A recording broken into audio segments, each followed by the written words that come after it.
Hello friends, welcome to Q solution. मैं आशा करता हूं कि आप सभी बहुत अच्छे होंगे। जैसा कि हम जानते हैं, हम पढ़ रहे हैं क्लास 10th की mathematics chapter number 1 real number यानी कि वास्तविक संख्याएं। हम जानते हैं कि पिछली वीडियो में हमने पढ़ा था रिविजिटिंग इरेशनल नंबर्स, और साथ ही साथ हमने मेथड ऑफ कॉन्ट्रडिक्शन से किसी भी नंबर के इरेशनलिटी को प्रूव करना सीखा था। आज के इस वीडियो में हम कॉन्ट्रडिक्शन के मेथड से ही आपके चैप्टर के एक्सरसाइज 1.3 के क्वेश्चंस को कवर करेंगे। तो चलिए देखते हैं। तो एक्सरसाइज 1.3 का पहला क्वेश्चन है आपके पास, कह रहा है prove that √5 is a irrational. Okay, तो इस क्वेश्चन को कराने से पहले मैं आपसे कहना चाहता हूं कि अगर आप चैनल पे पहली बार आए हैं, पहली बार इस वीडियो को देख रहे हैं, तो पहले जाके आप प्रीवियस वीडियो को देख लीजिए, क्योंकि उसमें मैंने किसी भी इरेशनल नंबर के इरेशनलिटी को प्रूव करना बहुत अच्छे से सिखाया है, बहुत डिटेल से बताया है। तो पहले आप प्रीवियस वीडियो देख लीजिएगा, उसके बाद आप इस वीडियो को देखिएगा। और अगर आप लगातार क्यू सॉल्यूशन के साथ जुड़े हुए हैं तो आई होप कि आपको कोई प्रॉब्लम नहीं आएगी। तो चलिए शुरू करते हैं। सेम वैसे ही करना है, हम जानते हैं। हम पहले क्या कर लेंगे, पहले इसे रॉन्ग एज्यूम कर लेंगे। हम मान लेंगे कि एक इरेशनल नंबर नहीं है, बल्कि क्या है, रैशनल नंबर है। ओके, तो शुरू करते हैं। Let us assume that √5 is a rational number. Okay, तो जब ये रैशनल नंबर होगा तो √5 बराबर P/Q भी होगा। Okay, where Q is not equal to 0। Okay, same वैसे ही करना है। if P and Q have some common factor, so by cancelling all common factor we get A/B। Okay, तो ऑल कॉमन फैक्टर को cancel कर देंगे तो क्या हो जाएगा, √5 बराबर A/B। ओके, जब हम क्या लिख देंगे कि A and B have no common factor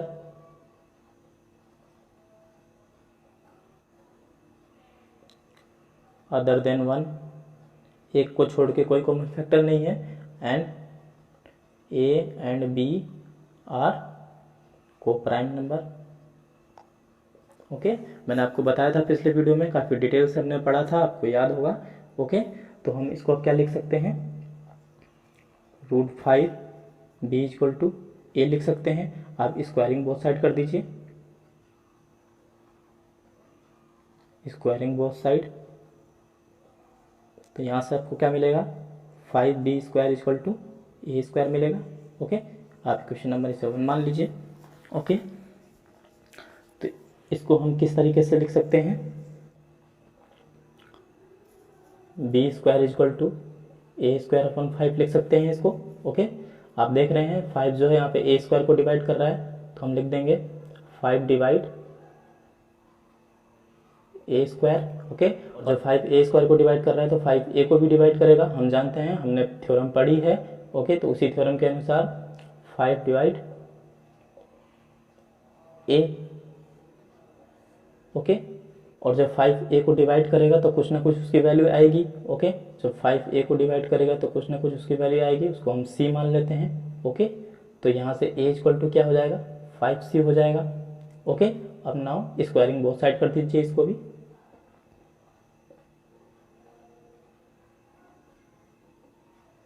तो ये क्या हो जाएगा हमारे पास, A² = 25C² हो जाएगा। ओके, अब इस A² की वैल्यू को इक्वेशन नंबर 1 में पुट कर दीजिए A² की जगह पे। Okay, putting A² value in equation first. Okay, तो क्या हो जाएगा हमारे पास, 5B² = A² की जगह पर क्या रख दोगे आप, 25C² लिख दोगे। ओके, तो ये 5 से कट जाएगा 5th टाइम, तो ये हो जाएगा B² = 5C²।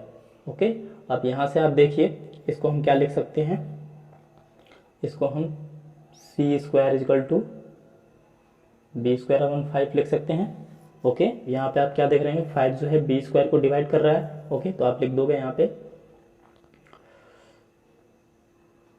5 divide B square. Okay, और जब 5 बी स्क्वायर को डिवाइड कर रहा है तो 5 किसको करेगा, बी को भी डिवाइड करेगा उसी थ्योरम के अनुसार। ओके, तो आप लिख दीजिए सो 5 डिवाइड बी। ओके, अब यहाँ पे आके आप देखिए कि एक रॉन्ग स्टेटमेंट मिल रहा है हमें। 5 जो है ए को भी डिवाइड कर रहा है, 5 बी को भी डिवाइड कर रहा है, लेकिन हमने यहाँ पे क्या कहा था कि ए और बी के बीच में कोई भी कॉमन फैक्टर नहीं है एक को छोड़ के, और ए और बी क्या है, को प्राइम नंबर है। ओके, तो हमारे पास जो ये दोनों कंडीशन आई वो क्या कर रही है, इस सच को क्या कर रही है, झूठा साबित कर रही है। ओके, आप देख रहे हैं 5 डिवाइड ए, यहाँ पे 5 डिवाइड बी, मतलब यानी कि ए और बी के बीच में एक कॉमन फैक्टर है जो दोनों को डिवाइड कर रहा है, वो 5 है। ओके, वो इस बात को कॉन्ट्राडिक्ट कर रहा है, यानी कि झूठा साबित कर रहा है यहाँ पे कि ए और B are coprime number and no common factor other than 1। बल्कि यहाँ पे हमें क्या पता चल रहा है कि एक कॉमन फैक्टर है। यहाँ पे हम कह रहे हैं कि कोई भी कॉमन फैक्टर नहीं था ए के बीच। तो ऐसा क्यों हुआ, क्योंकि हमने शुरू में जो एज्यूम किया था √5 इज ए रैशनल नंबर, ये गलत था। ओके, इस वजह से ऐसी प्रॉब्लम हमें देखने को मिली। तो हम लिख देंगे this contradict the fact that A and B have no common factor other than 1। Okay, तो ऐसा क्यों हुआ, because of our wrong assumption. Okay, तो हम लिख देंगे this contradict has arisen because of our wrong assumption। Okay, तो हम क्या कैलकुलेट करेंगे, then we calculate that √5 is a irrational number. Okay, और ये हमारा प्रूव हो गया। ओके, बहुत आसानी से हमने कर लिया। इससे पहले भी हमने इस टाइप के क्वेश्चंस करे थे, तो हम जानते हैं इनको कैसे करते हैं और कैसे इसकी रेशनलिटी को प्रूव करते हैं। ओके, तो आपका पहला क्वेश्चन कंप्लीट हो गया। अब दूसरे क्वेश्चन पे आते हैं, देखते हैं क्या कहता है। दूसरा क्वेश्चन है हमारे पास, कह रहा है prove that 3 + 2 √5 is irrational. Okay, हमें प्रूव करना है कि 3 + का 2 √5 is a irrational number. Okay, हमें पता है, हम इससे पहले इस टाइप के क्वेश्चन एक कर चुके हैं। ओके, मैं दोबारा से एक बार करके दिखा देता हूँ। आप जानते हैं ये 3 क्या होता है, रैशनल नंबर होता है, ये इरेशनल नंबर होता है, दोनों का जो प्लस होता है वो भी इरेशनल नंबर होता है, हम जानते हैं, लेकिन फिर भी हमें ये प्रूव करना है। ओके, तो इसे भी हम मेथड ऑफ कॉन्ट्रडिक्शन से ही करेंगे। ओके, तो कर लेते हैं फटाफट से। अज्यूम कर लेंगे कि ये एक रैशनल नंबर है। लेट अस अज्यूम दैट 3 + का 2 √5 is a rational number. Okay, तो क्या हो जाएगा, ये 3 + का 2 √5 इक्वल टू P/Q लिख सकते हैं हम इसको। Okay, where Q is not equal to 0। Okay, ऐसे ही सेम लिख लेंगे कि if P and Q have some common factor, so by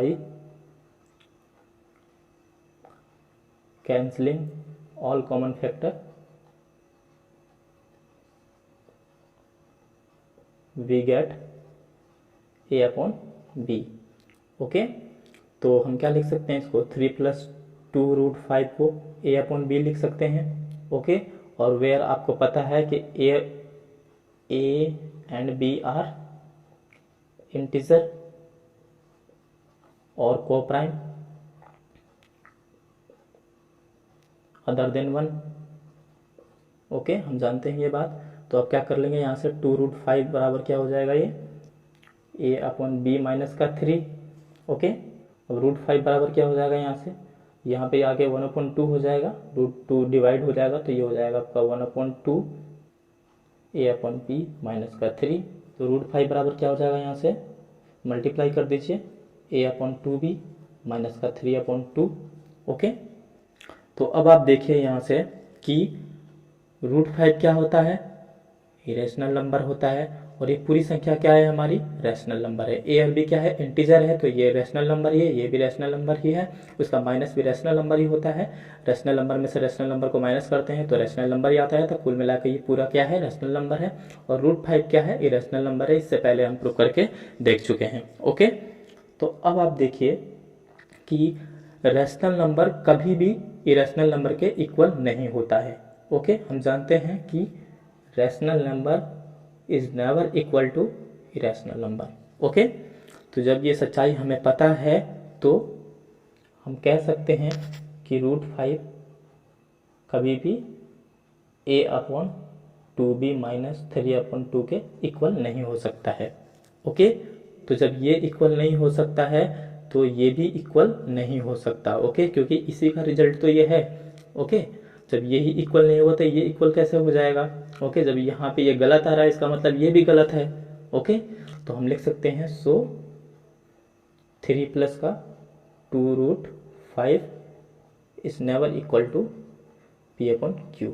okay, तो हम कह सकते हैं कि जो ये सच्चाई है ये हम जानते हैं, ये झूठा साबित कर रही है किसको, इसको, कि √5 इक्वल है a/2b माइनस 3/2 की। ये कॉन्ट्राडिक्ट कर रही है इस बात को, तो हम लिख सकते हैं दिस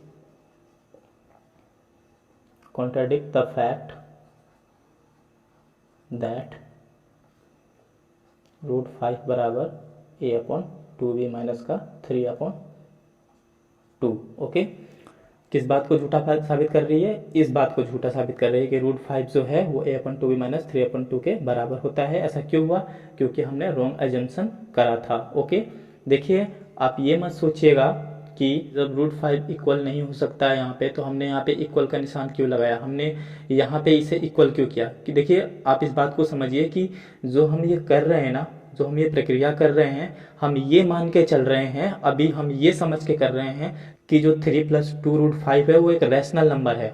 ओके, हम यहाँ तक ये बात नहीं पता हमें कि 3 + 2√5 क्या है, एक इरेशनल नंबर है। ओके, हम इसे ये मान के चल रहे हैं यहाँ पे कि ये जो संख्या है वो एक रैशनल नंबर है, इस वजह से हमने यहाँ पे बराबर का चिन्ह लगाया है। ओके, तब जाके जब हमें ये फैक्ट पता है, इस वजह से हम कह रहे हैं कि ये जो सच्चाई है वो इस बात को झूठा साबित कर रही है। ओके, तो इस चीज को हम यहाँ पे लिख देंगे कि ऐसा होता है, ऐसा नहीं होता है। ओके, ये बात हमें पता है। ओके, ऐसा क्यों हुआ, क्योंकि जो हमने एज्यूम्पशन करा था शुरू में वो गलत था। ओके, तो इस चीज को हम यहाँ पे लिख रहे हैं। Okay, so this contradiction has arisen because of our wrong assumption, okay, that 3 plus का 2√5 is rational number। ओके, 3 + 2√5 को हमने रैशनल नंबर समझा था, वही हमारा क्या था, हमारा रॉन्ग एजम्पशन था। सो वी कैलकुलेट दैट, क्या कैलकुलेट करेंगे हम कि 3 + 2√5 is a irrational number. Okay, ये हमारा प्रूव हो गया। ओके, क्वेश्चन नंबर 3 देखते हैं क्या है। क्वेश्चन नंबर 3 भी ऐसा ही है, सेम हमें प्रूव करना है कि एक रैशनल नंबर है 1/√2, सेकंड हमारे पास 7√5, थर्ड हमारे पास 6 + √2। ओके, तो हम तीनों क्वेश्चंस को हम करके देख चुके हैं किस तरीके से करना है, तो मुझे उम्मीद है कि आप बहुत आसानी से कर लेंगे। ओके, थोड़ा सा मैं आपको हिंट दे देता हूँ एक बार फिर से। जैसे कि दूसरा क्वेश्चन है 7√5, इस पर आप क्या करेंगे, इसको पहले आप रैशनल नंबर मान लेंगे। Okay, let us assume that 7√5 is a rational number। Okay, तो हम क्या लिख सकते हैं इसको, 7√5 को p/q लिख सकते हैं। Okay, where q is not equal to 0। तो आप यहाँ पे आप क्या करेंगे, सेम वैसे ही कि if p and q have some common factor, so by cancelling all common factor, okay, सारे कैंसिल कर देंगे आप कॉमन फैक्टर को, तो क्या बचेगा यहाँ पे 7√5 equal to a upon b लिख सकते हैं यहाँ पे हम, ओके, वेयर हमें पता है a and b are integer and coprime भी बोल सकते हैं, को प्राइम अदर देन 1, ओके, ये सब पता है आपको। तो यहाँ से आप क्या लिख सकते हैं, √5 equal to a upon 7b हो जाएगा यहाँ पे, ओके। अब देखिए ये क्या है, एक रैशनल नंबर का रैशनल नंबर से डिवाइड किया गया है, तो रैशनल नंबर आना चाहिए था, ओके, बल्कि किसके इक्वल आ रहा है, ये इरेशनल नंबर के इक्वल आ रहा है, ओके। तो ऐसा कभी होता है, ऐसा कभी नहीं होता है, तो ये हम कह सकते हैं कि √5 is never equal to a upon 7b, okay. देखिए यहाँ तक जो हमने प्रोसेस किया है ना, ये हम ये मान के किया है कि 7√5 क्या है, एक रैशनल नंबर है, ओके, हमने ये समझ के यहाँ तक किया है, ओके, तब जाके हमने यहाँ पे इक्वल का साइन लगाया है। लेकिन हमें पता है कि जो रैशनल नंबर का डिवाइड करते हैं रैशनल नंबर के साथ, तो एक रैशनल नंबर आता है, ये सच्चाई है, ये हमें पता है, ओके। तो यहाँ पे उस हिसाब से जो हमारा ये फैक्ट है, इस बात को झूठा साबित कर रहा है, ओके, कि ये इसके इक्वल होता है, ओके। तो इसलिए हमने यहाँ पे इक्वल का साइन लगाया, क्योंकि यहाँ तक हमने क्या किया, अज्यूम किया है, ओके। और यहाँ पे जब हमें गलत रिजल्ट मिल गया, तब हमें पता है कि ये चीज़ होता है, ओके। तो हम तब कह रहे हैं कि ये इसके कभी इक्वल हो ही नहीं सकता, और जब ये इक्वल नहीं हो सकता, इसका रिजल्ट ही इक्वल नहीं हो सकता, तो ये भी इक्वल नहीं हो सकता, p अपन q की इक्वल नहीं हो सकता, ओके। तो हम लिख देंगे 7√5 is never equal to p upon q, okay. क्योंकि जब एक रैशनल नंबर का रैशनल नंबर से डिवाइड करते हैं तो एक रैशनल नंबर ही आता है, ये सच्चाई हमें पता है, ओके। तो जो ये सच है, ये जो फैक्ट है, वो इस बात को झूठा साबित कर रहा है कि इसके बराबर होता है, तो हम लिख देंगे so this contradict the fact that 7√5 बराबर a upon 7b, okay. a upon 7b के कभी बराबर हो ही नहीं सकता, ओके। तो ऐसा क्यों हुआ, because of our wrong assumption. तो लिख देंगे this contradiction has arisen because of our wrong assumption, okay. क्या रॉन्ग एज्यूम किया था हमने कि 7√5 is a rational number, okay. So we calculated that 7√5 is a irrational number, okay. ये हमने प्रूव कर दिया। सारे क्वेश्चन इसी तरीके से हैं, तीसरा भी पहला भी आप बहुत आसानी से कर लेंगे इन सारे क्वेश्चंस को। तो इसी के साथ हमने एक्सरसाइज 1.3 को कंप्लीट कर लिया। अब आपके पास पहले चैप्टर में एक लास्ट टॉपिक बचा हुआ है, जिसका नाम है revisiting rational numbers and their decimals expansion, okay. उस टॉपिक में हम रैशनल नंबर के डेसिमल एक्सपेंशन के बारे में पढ़ेंगे, वो आपका लास्ट टॉपिक है, उसको मैं अगले वीडियो में बताऊँगा। तब तक के लिए अपना ख्याल रखिए, बाय, टेक केयर।